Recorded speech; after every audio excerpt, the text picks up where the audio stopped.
وجہ کیا ہے ایسی کہ مولانا صاحب اپنے بیان سے نہ پیچھے ہٹنے کو تیار ہیں، نہ الفاظ واپس لینے کو تیار ہیں، اور نہ ہی وہ کسی قسم کی معافی تلافی کی بات کرتے ہیں، بلکہ وہ یہ کہتے ہیں کہ میرا جو سٹانس ہے وہ بالکل درست ہے؟ بہت شکریہ آپ کا جی. بات سیدھی سی ہے کہ مولانا کے بیان کو سیاق و سباق سے ہٹا کر وہ لوگوں کو بتایا جا رہا ہے. اگر مولانا کا پورا بیان یہ جملے کہہ رہے ہیں شہداء کے بارے میں، اس سے 10 منٹ پہلے کا اور اس کے 10 منٹ بعد کا بیان آپ پورا 20 منٹ کا یہ سن لیں تو آپ کو پتہ لگ جائے گا کہ یہ بات کس تناظر میں کی گئی. یہ جو جس انداز میں اس وقت چل رہا ہے یہ تو ایسا ہے کہ آپ کسی کو بتائے بھی نہ آپ کا جرم کیا ہے، کسی پہ آپ جرم ثابت بھی نہ کریں، آپ فرد جرم بھی عائد نہ کریں، اور بس ایک ہی بات ہے جی آپ کی یہ سزا ہے، آپ کی یہ سزا ہے، آپ کی یہ سزا. ایسا نہیں ہوتا جی، ایسا نہیں ہوتا. ہم ایک سیاسی پارٹی ہیں، میرے لاکھوں ورکرز ہیں، 45 لاکھ سے زیادہ لوگ میرے رجسٹرڈ ورکر ہیں میرے، جو الیکشن کمیشن میں جن کے شناختی کارڈ جمع ہے. کوئی مولانا فضل الرحمان کے بچہ نہیں ہے، اور اس کی زندگی کے 55 سال سیاست میں گزرے ہیں. اس نے مارشاء اللہ کو فیس کیا ہے، اس نے ضیاء الحق کے مارشاء اللہ کو فیس کیا ہے، اس نے مشرف کے مارشاء اللہ کو فیس کیا ہے، جیلیں دیکھی ہے، ضیاء کے دور میں جیل دیکھی ہے، 6 مہینے رہے، مشرف کے دور میں 6 مہینے رہے. آپ کس کی بات کر رہے ہیں؟ وہ ایسی بچوں والی بات کر سکتا ہے؟ میں تو سمجھتا ہوں مسلم لیگ نون کے ساتھ پرانک ہو گیا اور یہ بیانیہ اس کو اتنا اس قسم کا اس کے حوالے کیا گیا ہے کہ اس بیانیے کو کسی بھی جگہ پہ کوئی بھی منسٹر جو اس کو فیس نہیں کر پا رہا ہے، اس کا دفاع نہیں کر پا رہا ہے. اب آپ دیکھیں اس پہ تو اس سے زیادہ ہمارے بیانیے کا وزن جو ہمارا اس کے دفاع میں وزن ہے، آپ اس سے کیا اندازہ لگا سکتے ہیں کہ آپ کو پتا ہے تو آج کل اے آئی سے کتنی مولانا صاحب کی پریس کانفرنس سے، ان کے صاحبزادے کی پریس کانفرنس سے، پتہ نہیں کیا کچھ کل سے اے آئی سے بنا ہوا چل رہا ہے. آپ اس طرح بات نہ کریں. ہم جو بات کہہ رہے ہیں ہمارے بیان کو اس قوم کے سامنے لایا جائے کہ قوم ہمیں کہے کیا مجرم ہے، ہم سزا یافتہ، ہم سزا مانیں گے. لیکن اگر ہمیں یہ بتایا نہیں جا رہا اور اگلی بات جی آپ معافی مانگ لیں، آپ معذرت کر لیں، کیوں بھائی میں نے کچھ کیا ہی نہیں ہے تو مجھے کیوں سزا دی جا رہی ہے؟ والد ہیں وہ بڑا رو رہے ہیں اور وہ کہہ رہے ہیں کہ میرے بچے کی اگر شہادت ہوئی ہے تو ہم نے اس کو پیسوں میں نہیں تولا ہے. اس طرح کے کافی سارے بیانات ہم نے خود چلائے. وہ ہوں گے، ایسی بات نہیں ہے، وہ ہوں گے ماشاءاللہ. میرا خیال وہ فیاض الحسن چوہان صاحب کے کوئی اولاد ہوگی، اس کا کوئی خاندان ہوگا، اس کا اون چودھری کا ہوگا، طاہر اشرفی صاحب کے رونے کی طرح کا کوئی رونا ہوگا. ہم بھی رابطے میں ہیں، ہمیں پتہ ہے یہ شہید جب شہید ہوتا ہے نا جی، اس کو بعد ہم بڑے احساس کے ساتھ دفن کرتے ہیں اور بڑے اس کے لیے ہم دفن کفن کے بعد اس کے بچے سڑکوں پہ پھر رہے ہوتے ہیں، کوئی نوکریاں بھی نہیں دیتا ہوں. میرے پاس ایسے نہیں سینکڑوں کیس ہیں.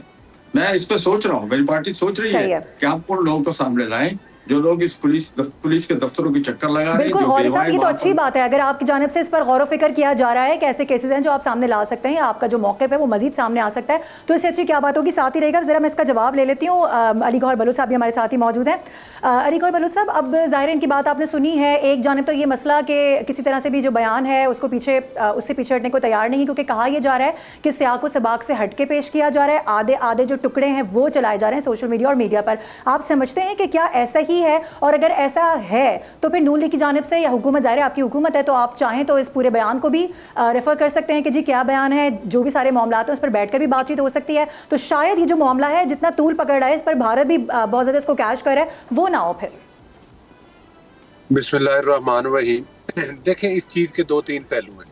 پہلی بات تو یہ ہے کہ جس مرضی سیاق و سباق سے دیکھ لیں، وہ پورا بیان جو ہے وہ سوشل میڈیا پہ تو چل ہی رہا ہے، اور ظاہر ہے کہ یہ الیکٹرانک میڈیا پر بات کر رہے ہیں تو الیکٹرانک میڈیا پر تو ایسا نہیں ہو سکتا کہ شہداء کی دل آزاری کرنے کے لیے اب الیکٹرانک میڈیا پر بھی جو ہے وہ مطلب ہے ان کے ورثاء کی دل آزاری کرنے کے لیے، پوری قوم کی دل آزاری کرنے کے لیے اب اس کو الیکٹرانک میڈیا پر بھی چلایا جائے. جو کسر رہ گئی وہ بھی نکل جائے کہ تاکہ ان شہیدوں کا جن کے ہم مقروض ہیں، جن کی قربانی جن قربانیوں کی وجہ سے پاکستان مرد وجود میں آیا، ان شہیدوں کی وجہ سے جو ہماری سرحدوں کی حفاظت کر رہے ہیں اور اپنی جانوں کے نذرانے پیش کر رہے ہیں اور اس ملک کے لیے اور اللہ تعالیٰ کی ذات کے لیے اپنی جانیں نچھاور کر رہے ہیں، تو اگر ہم ان کی تعریف نہیں کر سکتے، اگر ہم ان کو خراج تحسین پیش کرنے کا ہمارے دل میں جذبہ کم ہے، تو کم از کم ان کے ورثاء کی دل آزاری تو نہیں کرنی چاہیے. مولانا صاحب کا بیان جس مرضی سیاق و سباق کے ساتھ دیکھ لیں، یہ ایک حقیقت ہے کہ فرط جذبات میں آ کر مولانا صاحب نے جو بات کی پوری قوم سے توقع نہیں کرتی. کسی پولیٹیکل پارٹی سے بالا تر ہو کر میں یہ بات کر رہا ہوں کسی بھی مطلب ہے کہ مکتبہ فکر سے آپ جس مرضی مکتبہ فکر کے لوگوں کے اس میں بیان لے لیں، ان سے گفتگو کر لیں، جو بھی محب وطن ہے پاکستان کے ساتھ وہ کبھی مولانا کو اپریشیٹ نہیں کرے گا۔ ہاں یہ ایک حقیقت ہے، ہم نہیں سمجھتے، یہ ایک سوشل میڈیا پہ یہ بھی پروپیگنڈا جی دیکھیں یہ مولانا صاحب بھی غدار ہو گئے، نہیں مولانا صاحب قطعاً غدار نہیں ہے، لیکن مولانا صاحب نے جو شہداء کے بارے میں بیان دیے ہے ان کو بالکل زیب نہیں دیتا، اور غلطی ہر انسان سے ہو جاتی ہے۔ اس کا بالکل بہترین حل یہ ہے کہ مولانا صاحب ایک بیان دیتے اور کہتے کہ مجھ سے غلطی ہوئی اور میں اپنے الفاظ واپس دیتا ہوں، اور یہ کسی بھی انسان سے ہو جاتی ہے۔ جب آپ کسی سٹیج پر کھڑے ہو فرتے جذبات میں بڑی جوش خطابت میں آپ تقریر کر رہے ہو تو بعض اوقات کچھ الفاظ نکل جاتے ہیں، لیکن اپنی پارٹی کے ذریعے، اپنی پارٹی کے سپورٹران کے ذریعے جو پاکستان کے اینٹی ایلیمنٹس ہیں، آپ ادھر سے دیکھ لینا کہ اگر مولانا کا بیان انڈیا والے چلا رہے ہیں تو اس کا مقصد کیا ہے؟ اگر مولانا صاحب نے کو پاکستان کے حق میں بیان دیا ہوتا، شہداء کے حق میں دیا ہوتا تو انڈیا والے چلاتے بیان۔ سبسکرائب کریں اور بیل دبائیں تاکہ کوئی خبر رہ نہ جائے۔